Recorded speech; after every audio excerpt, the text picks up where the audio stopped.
ফুটপাতে অসংখ্য হকার বসে। আমি ব্যক্তিগতভাবে মনে করি তাদের সংসার আছে, ছেলে মেয়ে আছে, এবং এত সংখ্যক হকারকে আপনি হঠাৎ করে না করে দিবেন, এটা বিষয়টা একটা অমানবিক হয়ে যায়।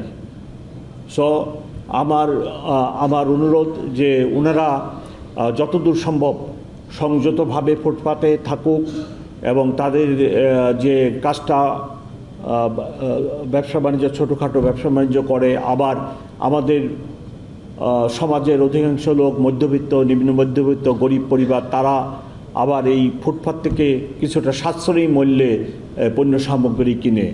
এইসব বিষয় দিয়ে নজর রেখে আমি চাই যে ফুটপাতে যিনারা এই ছোটোখাটো দোকান বসে ব্যবসা বাণিজ্য করতেছেন তারা যেন খেয়াল রাখে যেন আমার ট্রাফিক কোনোভাবে ডিস্টার্ব না হয়, এবং আমার মানুষ এই শহরবাসী যেন ফুটপাত দিয়ে হাঁটার একটা সুযোগ থাকে। সবই দখল করে যদি নেন তাহলে তো আমার শহরে যারা বাস করতেছেন তারা হাঁটারও সুযোগ পাবেন না, আমার ট্রাফিক ডিস্টার্ব হবে, অতটা তো ছাড় দিতে পারবো না। আপনাদেরকে সংযত থাকতে হবে। পলিটিক্যাল মিটিং মিছিল অবশ্যই তাদের অধিকার আছে, কিন্তু যত্রতত্র রাস্তায় যদি মিছিল meeting, please let me finish, যত্রতত্র যেখানে সেখানে যদি আপনার পলিটিক্যাল মিছিল মিটিং হয় অথবা ধর্মীয় সভা সমাবেশ হয়, তাহলে আমার ট্রাফিক খুব ডিস্টার্ব হয়। এক জায়গায় যদি ট্রাফিক আধা ঘন্টা 1 ঘন্টার জন্য হল্ট থাকে, এই রেস সারাদিন থাকে। এই ট্রাফিক যে জাম, এটা ছুটতে 7 ঘন্টা 8 ঘন্টা সময় লেগে যায়। সো আমি ওনাদেরকে রিকোয়েস্ট করব, আপনারা যখন ধর্মীয় মিটিং, পলিটিক্যাল মিটিং, সামাজিক মিটিং, সমাবেশ করবেন, একটা বদ্ধ পরিসরে এইরূপ একটি জায়গায় যদি করেন তাহলে আমাদের ট্রাফিক ব্যবস্থাপনায় সুবিধা হয়। কিন্তু বাড়িঘর করতে যে ইদানিং দেখা যাচ্ছে যে রাস্তার উপরে কনস্ট্রাকশন ম্যাটেরিয়াল রেখে ওইখানে ট্রাফিকের প্রতিবন্ধকতা সৃষ্টি করতেছেন, এবং এই ব্যাপারে আইন আছে, ঢাকা মেট্রোপলিটন পুলিশে আইন আছে।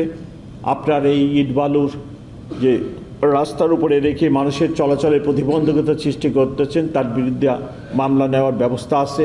আমি রিকোয়েস্ট করব, আমি ওই ধরনের ব্যবস্থার দিকে যেতে চাই না। আপনারা নিজেরা এইসব ব্যাপারে সতর্ক থাকবেন। আরেকটি ইম্পর্টেন্ট বিষয়, সেটা হলো যে মাদক, সমাজের রন্ধ্রে রন্ধ্রে মাদক ছড়িয়ে পড়ছে, এবং যারা মাদক সেবক তাদের টাকার অভাব হলে তারা আবার ওই ছিনতাইয়ে যায় যুক্ত হয়।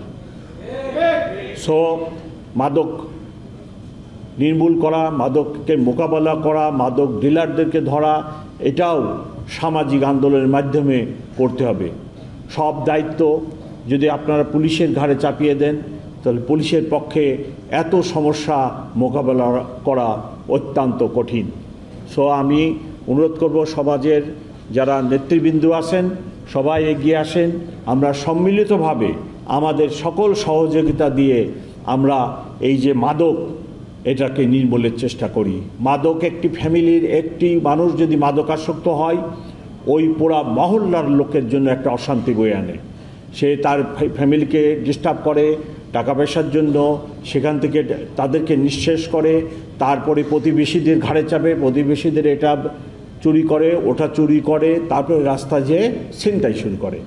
সো এই মাদককে আমাদেরকে ঠেকাতে হবে সামাজিক আন্দোলনের মাধ্যমে।